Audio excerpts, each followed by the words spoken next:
Lectura de la epístola de Santiago Apóstol. Carísimos, habéis de poner en práctica la palabra divina y no solo escucharla, engañándoos a vosotros mismos.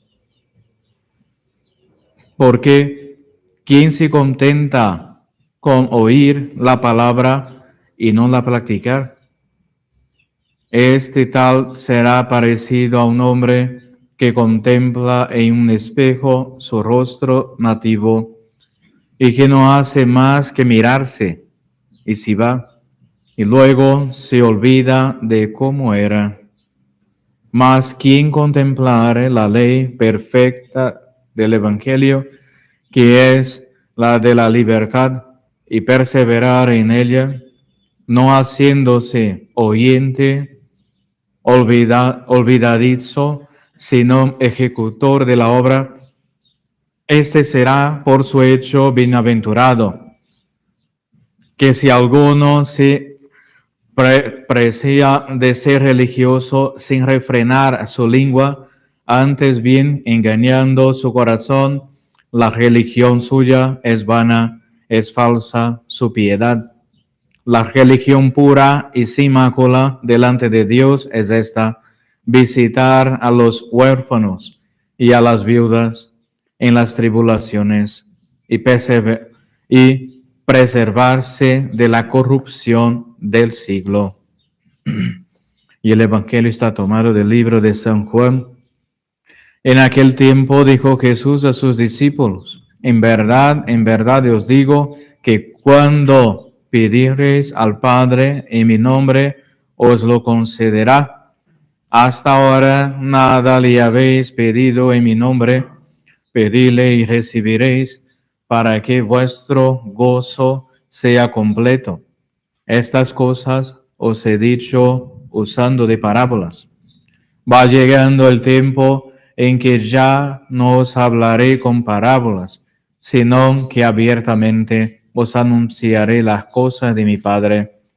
Entonces le pediréis en mi nombre, y no os digo que yo intercederé con el Padre por vosotros, siendo cierto que el mismo Padre os ama, porque vosotros me habéis amado y creído que yo he salido de Dios. Salí del Padre y vine al mundo. Ahora dejo el mundo y otra vez voy al Padre. Dícenle sus discípulos: ahora sí que hablas claro y no en proverbios. Ahora conocemos que tú lo sabes todo y no has menester que nadie te haga preguntas. ¿Por dónde creemos que has salido de Dios? Dios te salve María, llena eres de gracia, el Señor es contigo. Bendita eres entre todas las mujeres y bendito es el fruto de tu vientre, Jesús. Santa María, Madre de Dios, ruega por nosotros pecadores, ahora y en la hora de nuestra muerte. Amén. San José, ruega por nosotros. en el nombre del Padre, del Hijo y del Espíritu Santo. Amén. Pueden sentarse. Ya estamos en el quinto domingo después de Pascua. Hoy también en la tarde tenemos la preparación a la consagración a María Santísima. Vamos a hacer esta preparación durante todo el mes de mayo. Hoy también es día del Papa San Pío V, ¿no? Vamos a ver un poco de su vida también. Entramos en la semana de rogativas, semana de oración. Jesús, en vísperas de dejar el mundo, antes, ya estamos cerca de la fiesta de la Ascensión del Señor, les exhorta a sus discípulos a la oración con la promesa inefable de que todo lo que pidieren al Padre en nombre de su Hijo, se les concederá. O sea, la importancia de la oración, de todo que pedimos con confianza. En nombre de su Hijo, si pedimos al Padre en nombre de su Hijo, ¿no?, Él nos concederá. A veces tarda el Señor en acceder a nuestras peticiones, para que ganemos mayor mérito con nuestra esperanza porfiada. Otras veces no se nos concede lo que pedimos, porque pedimos cosas quizá nocivas para nuestra salvación. Hemos de pedir en nombre de Jesucristo, es decir, cosas concernientes a nuestra eterna salvación, y con confianza y con insistencia.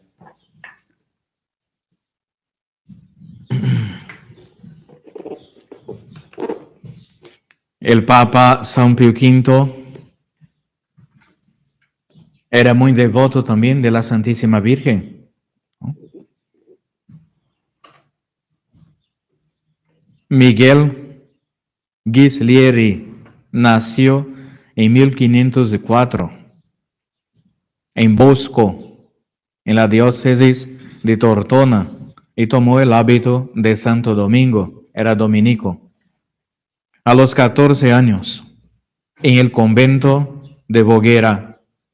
Después de su ordenación sacerdotal, fue profesor de filosofía y teología durante 16 años.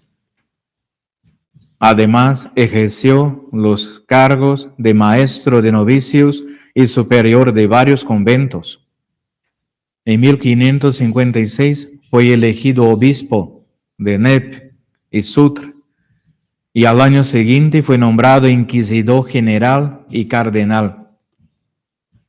Como él lo hacía notar con cierta ironía, esos cargos eran como grillos con que la Iglesia le ataba los pies para impedirle volver a la paz del claustro, ¿no?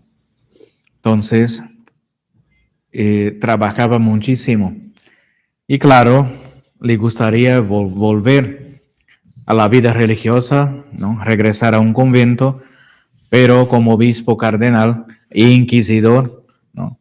Tenía muchísimo trabajo, muchísimas ocupaciones.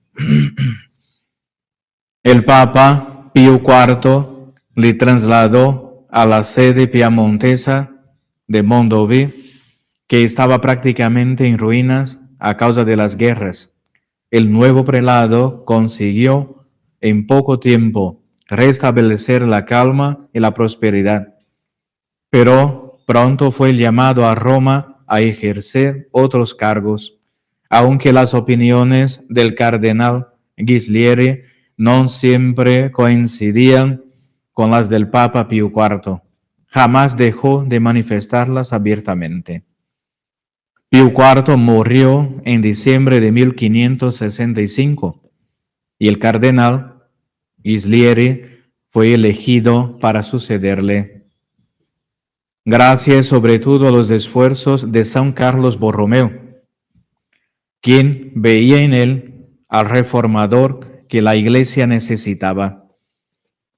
El Papa empezó también a utilizar la sotana blanca, ¿no? Por causa del Papa San Pío V, que era dominico, y los dominicos tienen su hábito blanco. Entonces, de ahí viene la costumbre del Papa vestirse también con la sotana blanca desde San Pío V hasta hoy.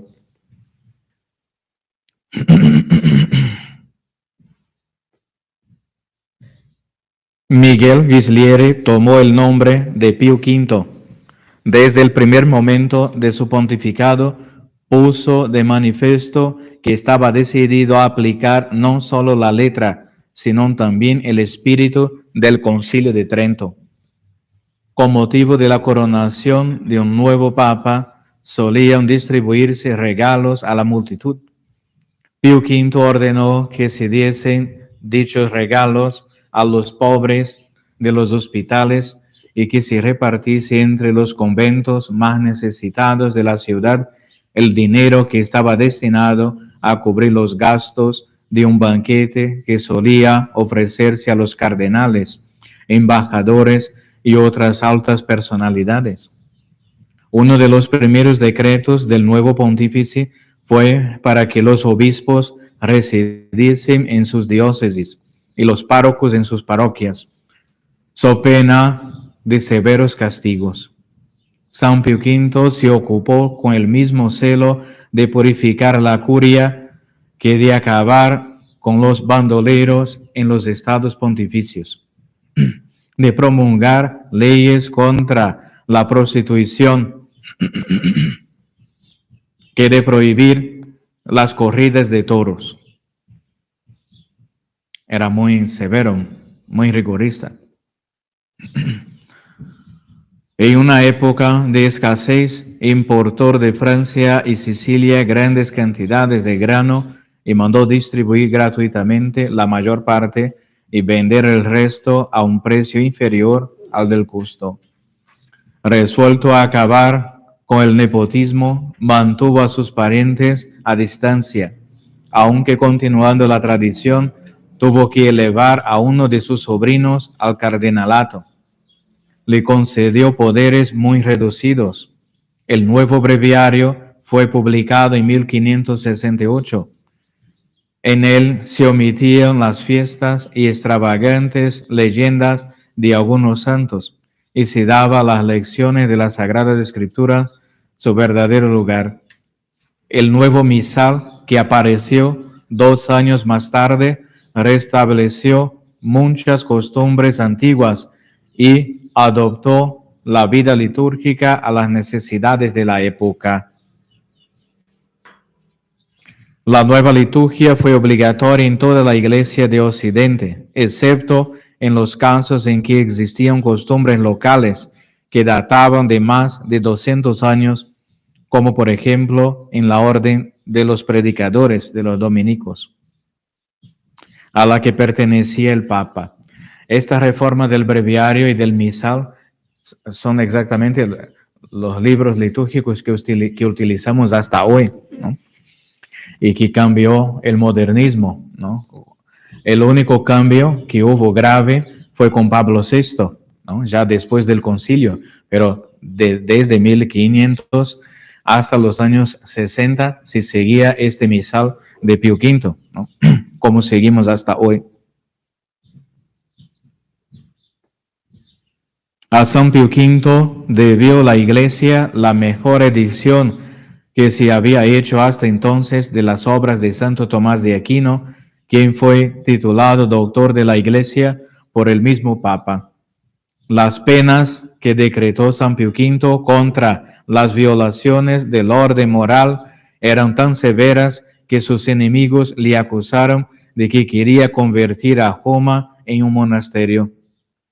El éxito del Papa se debió a gran parte a la veneración que el pueblo le profesaba por su santidad. Ayunaba en el Adviento y durante la Cuaresma, aún en sus últimos años de vida, a pesar de sus achaques. Su oración era tan fervorosa que el pueblo aseguraba que obtenía cuanto pidiese a Dios. Frecuentemente visitaba los hospitales y asistía personalmente a los enfermos. Las reformas que hemos enumerado habrían consumido todas las energías de un hombre común y corriente. En el caso de San Pío V, no eran siquiera su principal preocupación.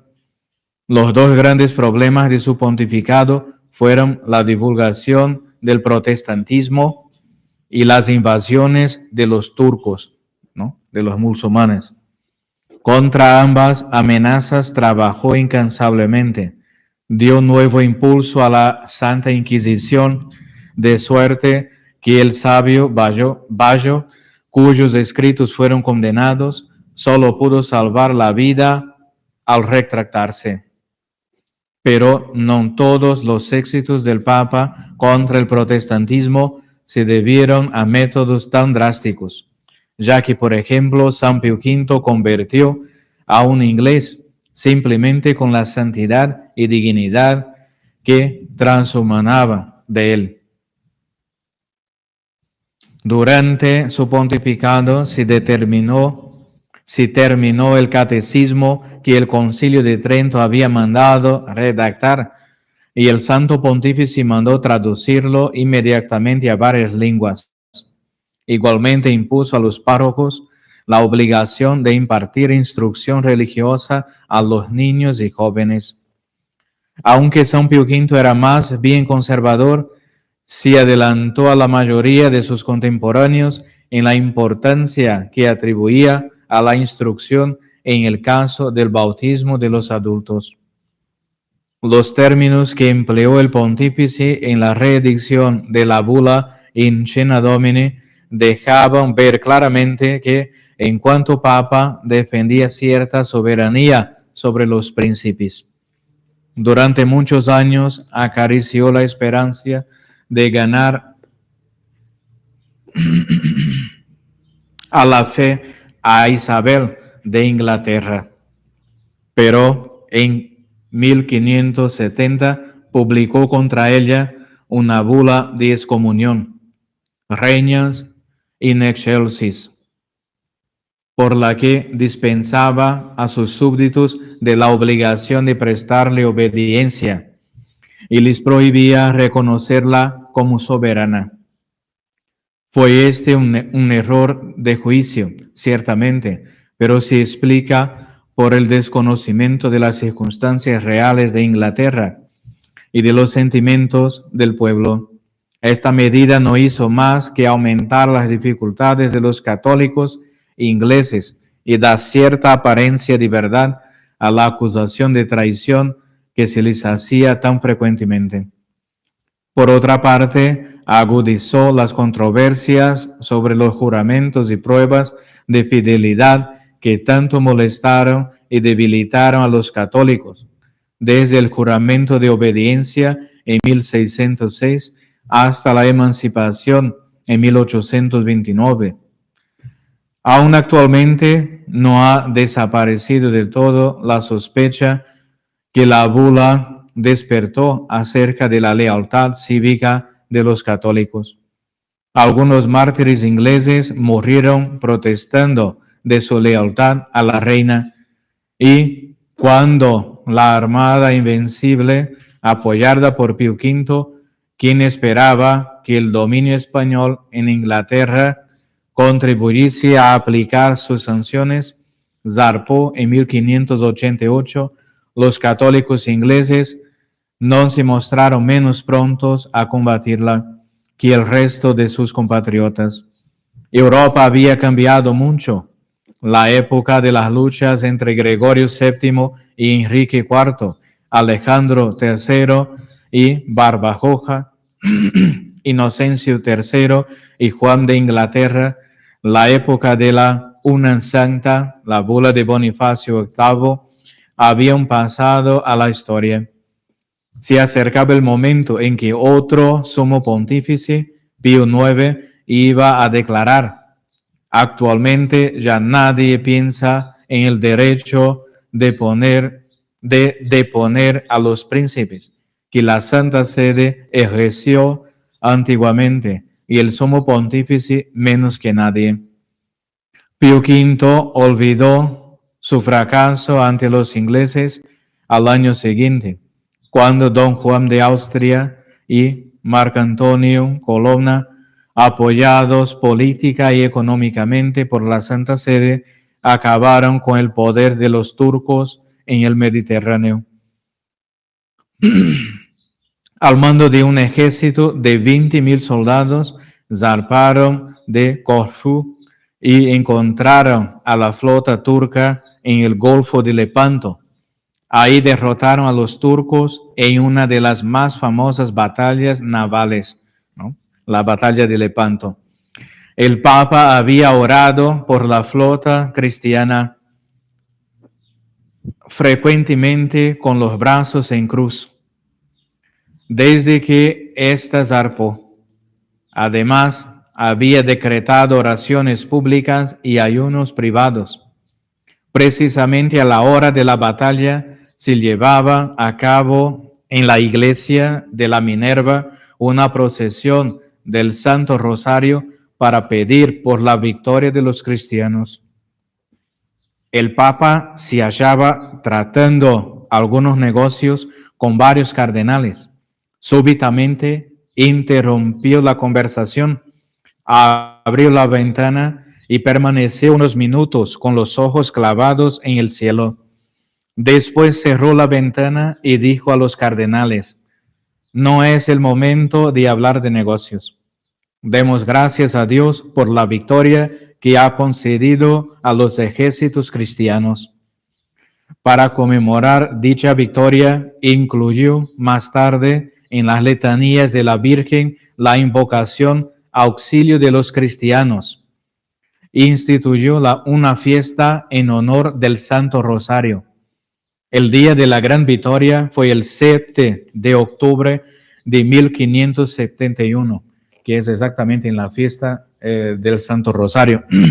El año siguiente el Papa sufrió el violento ataque de una dolorosa enfermedad de la que había sufrido mucho tiempo y que sus austeridades habían agravado.